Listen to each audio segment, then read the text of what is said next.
CBSE board की हिंदी पाठ्यक्रम में आप आज कक्षा 9 की पूरक पुस्तिका कृतिका भाग 1 का दूसरा अध्याय मेरे संग की औरतें पढ़ेंगे। आज मैं आपको इस पाठ का सार बताऊंगा, यानी इस पाठ का सारांश समरी मैं आपको बताने जा रहा हूं। छात्रों, इस पाठ को लिखा है चर्चित साहित्यकार मृदुला गर्ग ने।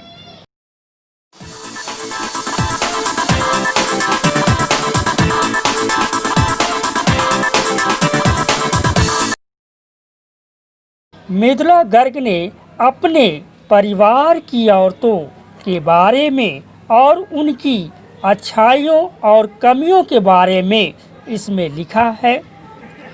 तो आइए पढ़ते हैं पाठ मेरे संग की औरतें। लेखिका ने अपने नानी के बारे में बताते हुए कहा है कि वे कम पढ़ी लिखी पर्दानशी करने वाली औरत थी, मतलब कि पर्दे में रहने वाली एक परंपरागत भारतीय नारी थी।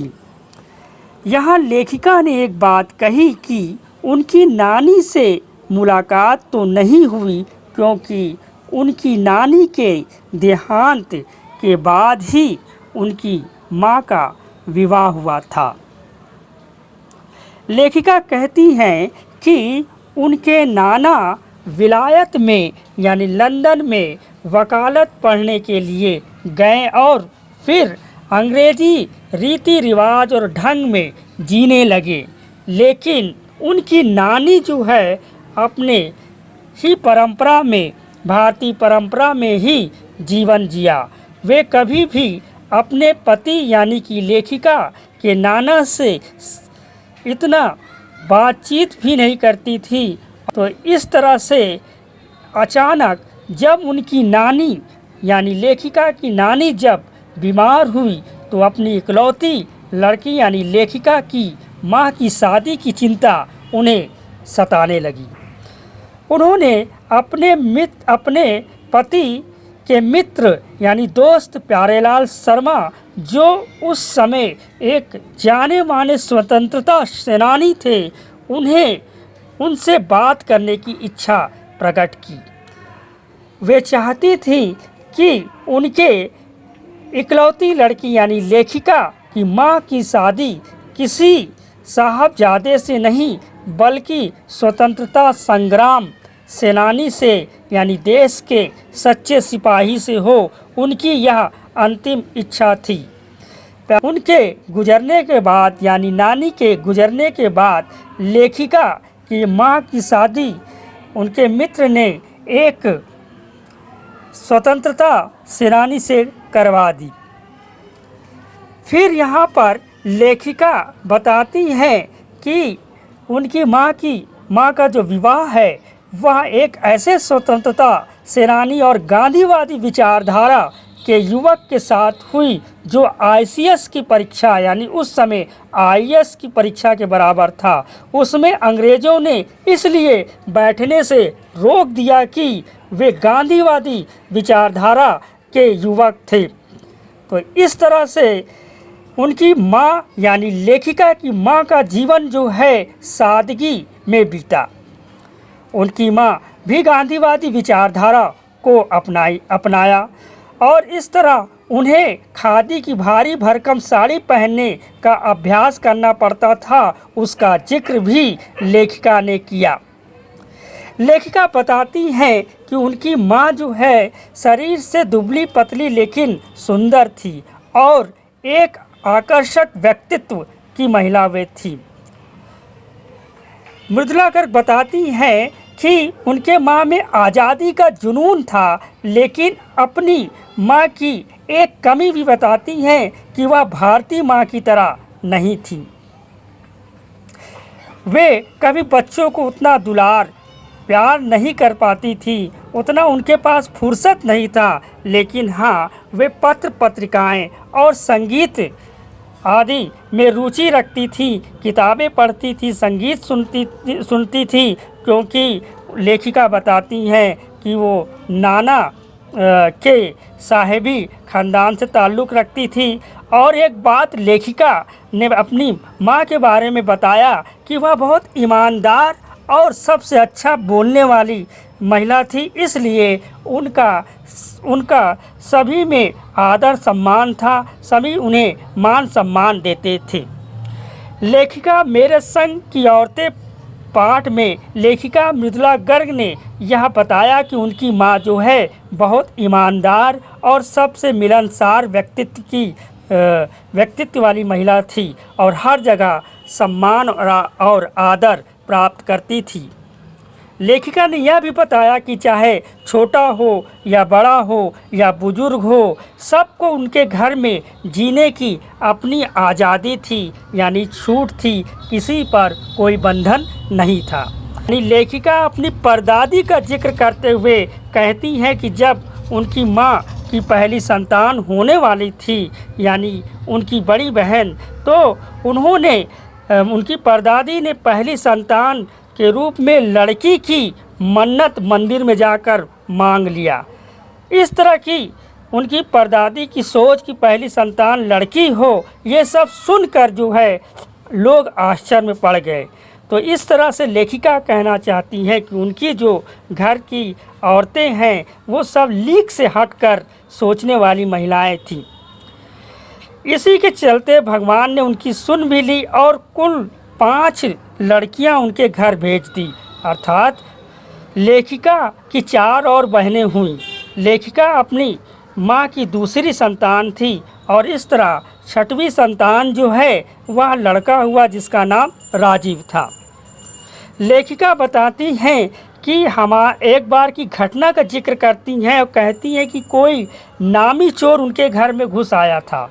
वह उस समय का जिक्र करती हुई कहती हैं कि उस समय सारे पुरुष जो है बारात में गए हुए थे और उनकी परदादी जो है एक दूसरे कमरे में सो रही थी।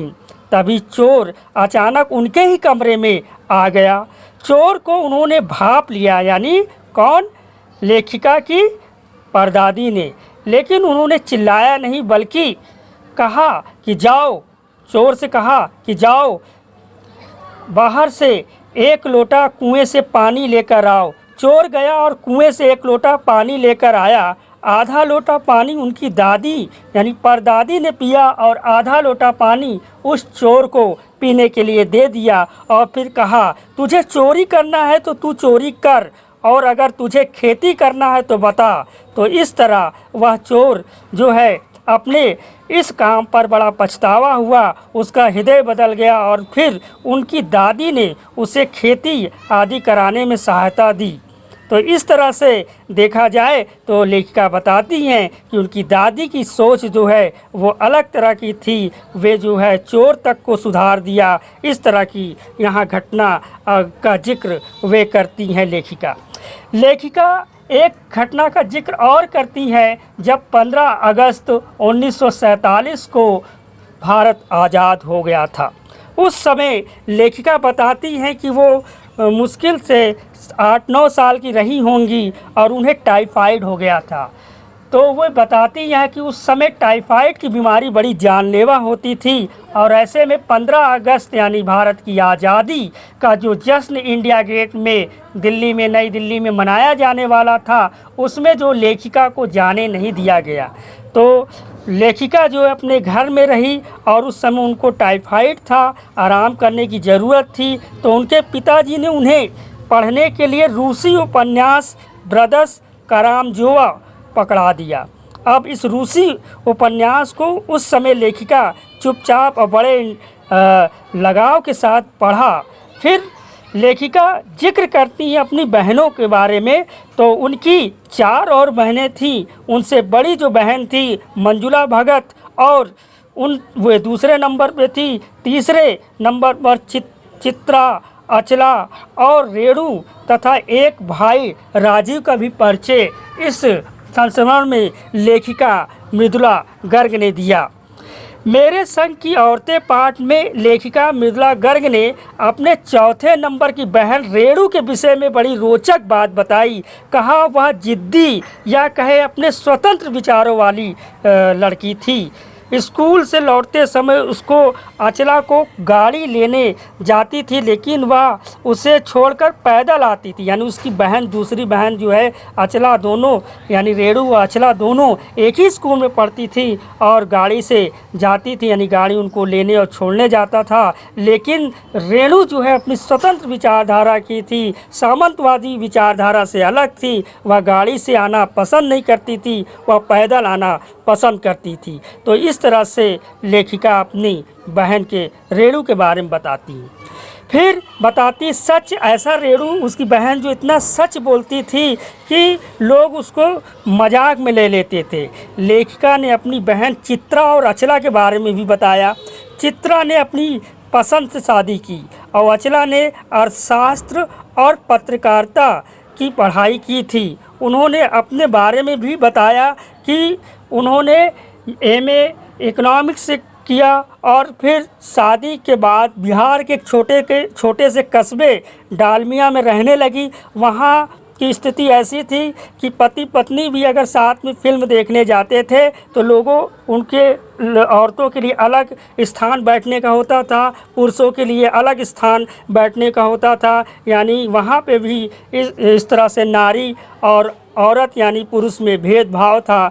तो लेखिका को अब यहाँ पर प्रयास किया और उन्होंने वहाँ की औरतों को समझाया, इकट्ठा किया और फिर नाटक जो थिएटर का आयोजन किया। वहाँ की औरतों ने नाटक में पार्टिसिपेट यानी प्रतिभाग किया, गैर पराये मर्दों के साथ अभिनय किया। इस तरह से जो वहाँ पर मर्द और औरत की जो रूढ़ियाँ थी उस रूढ़ियाँ को तोड़ा।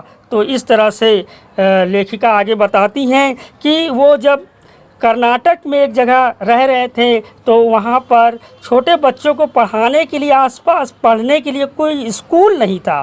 तो वे बिशप से स्कूल खोलने के लिए जो अनुरोध किया, लेकिन जब बिशप ने मिसाई मिशनरी के बिशप ने मना कर दिया तो फिर उन्होंने अपने प्रयास से ही वहाँ पर एक स्कूल खोला और इस तरह अपनी जिद्दी जो स्वभाव था ना वो अपनी बहन रेणु से पाया, उनसे सीखा और इस तरह से वहाँ पर एक विद्यालय खोला जो बच्चों को पढ़ाई के लिए बहुत ही अच्छा रहा।